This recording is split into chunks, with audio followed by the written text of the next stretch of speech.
Here we are once again, my brothers and sisters. I want to welcome you to another Living Hope Today study. Thank you for being here once again. Today we find ourselves in the book of Exodus, chapter 27. We are watching as God lays out the instructions, the very, very specific instructions to Moses, to his community, about how he wants his tabernacle built, with exact measurements, with exact materials, with embroidery, with skillful metallurgy. I mean, God is being so specific here. And what is he doing?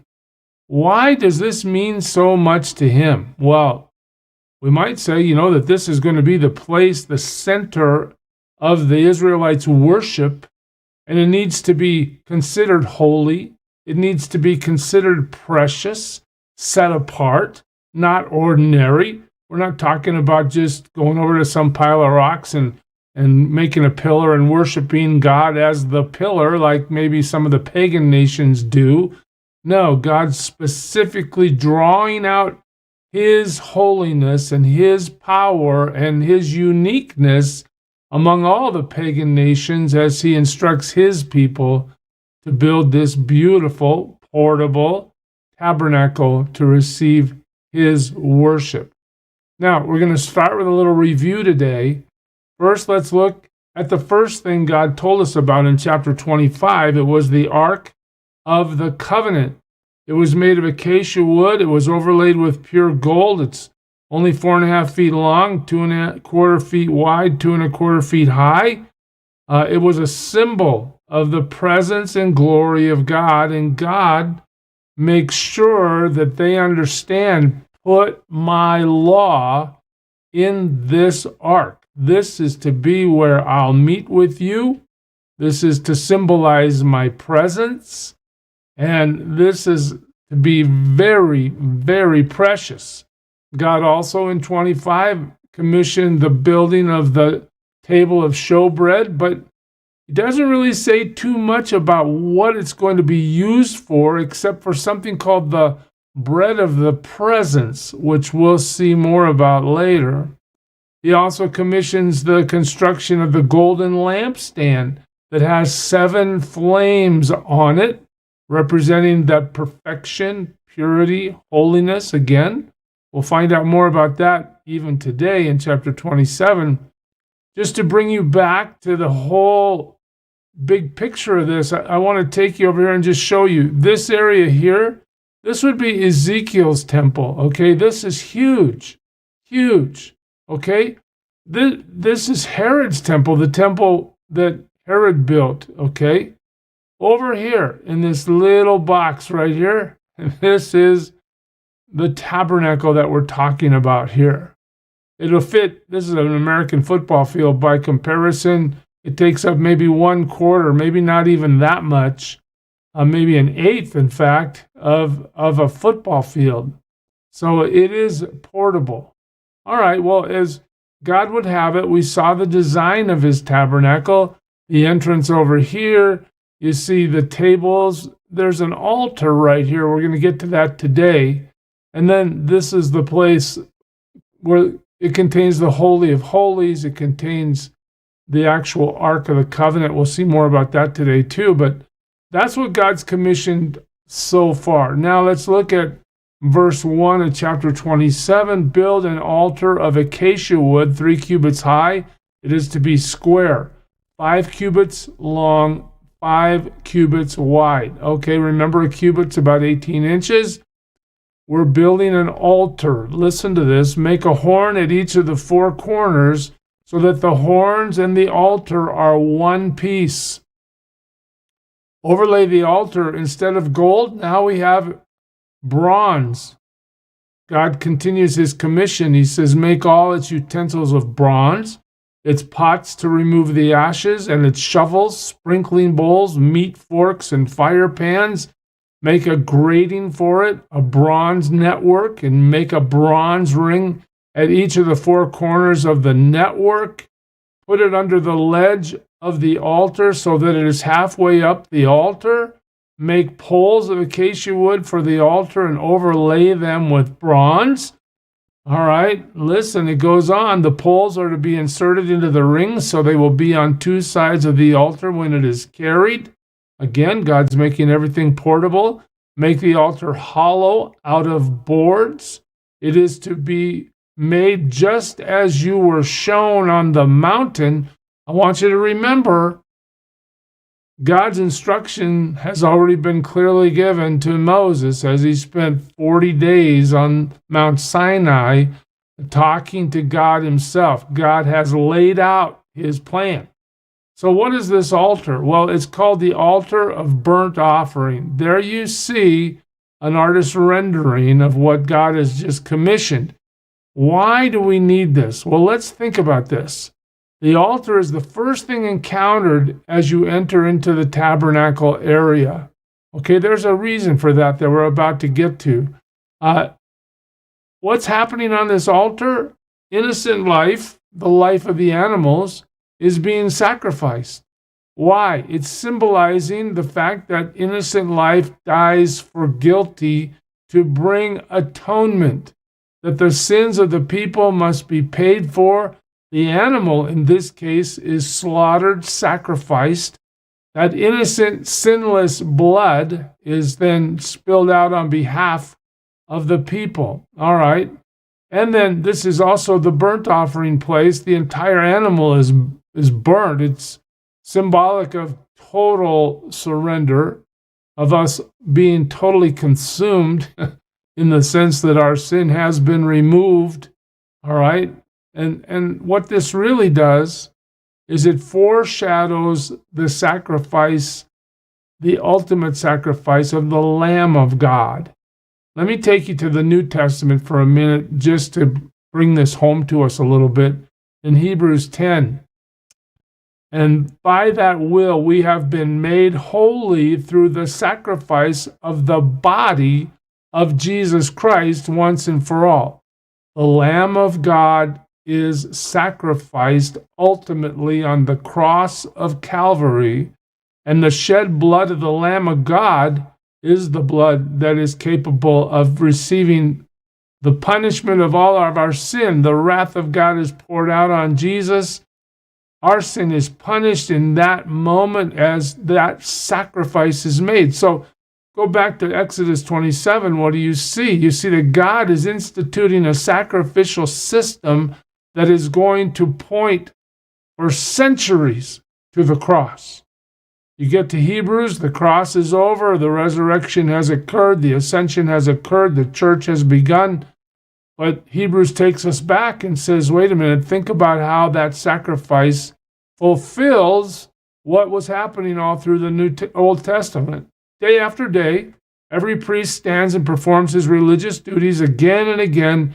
He offers the same sacrifices. In other words, this sacrificial system has been in place for centuries. The priests have been slaughtering animals at the temple for hundreds and hundreds of years, but they can never take away sin. Why? Because they're symbolically pointing to the cross. It shows you God's plan of salvation is right here in Exodus 27, right in the middle of it. But when this priest had offered for all time one sacrifice for sins, what priest is that? That's Jesus. Notice that the New Testament lets us understand that Jesus is not only the sacrifice, the Lamb of God, he is also the priest that lays his own life down on behalf of the people. And when he offers himself as a sacrifice, now this sacrifice is unique. It covers sin, past, present, and future. It pays the price, receives the wrath for all sin of all time. We don't have to sacrifice bulls and goats and lambs and pigeons and doves anymore. Why? Because the ultimate sacrifice, by the time you get to Hebrews 10, it's already happened in the person of Jesus. Jesus does what? He sits down at the right hand of God. Since that time, he waits for his enemies to be made his footstool. Now that sin and death have been conquered through the death and resurrection of Jesus Christ, we're simply waiting for the culmination of the age when God says, that's enough, and evil is completely eliminated for all time, and the new heaven and the new earth are created, and they begin with the people of God rejoicing in God forevermore. But look at this verse in verse 14, because by one sacrifice, okay, that's the sacrifice of Jesus on the cross, God has made perfect forever those who are being made holy. The people that are coming to Jesus Christ by faith have been covered in the righteousness of Jesus Christ and are therefore perfect forever through his righteousness, not because we're good, but because he's perfect and he has covered us with his righteousness. Okay, we still are being made holy. We still face the struggles of having a sinful nature and trying to live lives that honor God. But nonetheless, God's plan is in place. God's sacrifice is sufficient and effective, efficacious, as the theologians would say. And what happened? Those who come to Jesus Christ are saved from the wrath of God because their sin has already been punished through the death of Jesus on the cross. That whole sacrificial moment in God's plan of salvation is being foreshadowed here in the book of Exodus. That's what's happening. God moves on in this chapter to give us more things he wants. He says, make a courtyard for the tabernacle. The south side should be 100 cubits long and is to have curtains of finely twisted linen with 20 posts and 20 bronze bases, and with silver hooks and bands on the posts. The north side shall also be 100 cubits long and is to have curtains with 20 posts and 20 bronze bases, and with silver hooks and bands on the posts. What detail? What detail? The west end of the courtyard should be 50 cubits. So now we're making a rectangle, right? 100 by 50. The west end of the courtyard shall have 50 cubits wide and have curtains with 10 posts and 10 bases. On the east end toward the sunrise, the courtyard shall also be 50 cubits wide. Curtains 15 cubits long are to be on one side of the entrance with 3 posts and 3 bases, and curtains 15 cubits long are to be on the other side with 3 posts and 3 bases. For the entrance to the courtyard, provide a curtain 20 cubits long of blue, purple, and scarlet yarn and finely twisted linen, the work of an embroiderer, with 4 posts and 4 basins. All the posts around the courtyard are to have silver bands and hooks and bronze bases. The courtyard shall be 100 cubits long and 50 cubits wide, with curtains of finely twisted linen 5 cubits high, and with bronze bases. Listen, all the other articles used in the service of the tabernacle, whatever their function, including all the tent pegs for it, and those for the courtyard, are to be of bronze. God is sparing no detail. This is how I want the tabernacle to be. And here it is. Again, this print's probably too small for you to read, but I just want you to see if you can find my little pointer there. It's not too big, but here's that tent of meeting area where inside you have the Holy of Holies, the ark, the veil, the altar of incense, and the lampstand, the holy place, the table of showbread, and the outer veil here. But down here, there's the altar. It's called the brazen altar on this map, but it's made of bronze, and it's the place where the animals are sacrificed. Notice it's almost the first thing you encounter when you come into the tabernacle courtyard. God is making a point that we should not miss, right? We need to pay attention to what God's doing here. Anyway, let's move on to finish the chapter. Command the Israelites to bring you clear oil of pressed olives for the light, so that the lamps may be kept burning. Again, here's another requirement God institutes. In the tent of meeting outside the curtain that is in front of the testimony, Aaron and his sons are to keep the lamps burning before the Lord from evening till morning. This is a lasting ordinance among the Israelites for generations to come. Again, you remember the lampstand introduced to us in chapter 25. Now we're told that if the sun's not up, the lamps need to be on. The priesthood that's about to be instituted, Aaron and his sons, are required to keep these flames burning whenever it's dark. God brings us symbolically his presence in this tabernacle setting. It's amazing to see. It's amazing to see the detail God insists upon, but it helps us understand his character. He wants us to understand he is set apart. He is like no other, and that we are his servants. We're not giving him our opinions and our ideas. We're submitting to everything he says so that we can receive his salvation and be with him forever, as he has allowed us to understand and to know that he has paid for our sin and that we can be redeemed through Jesus Christ.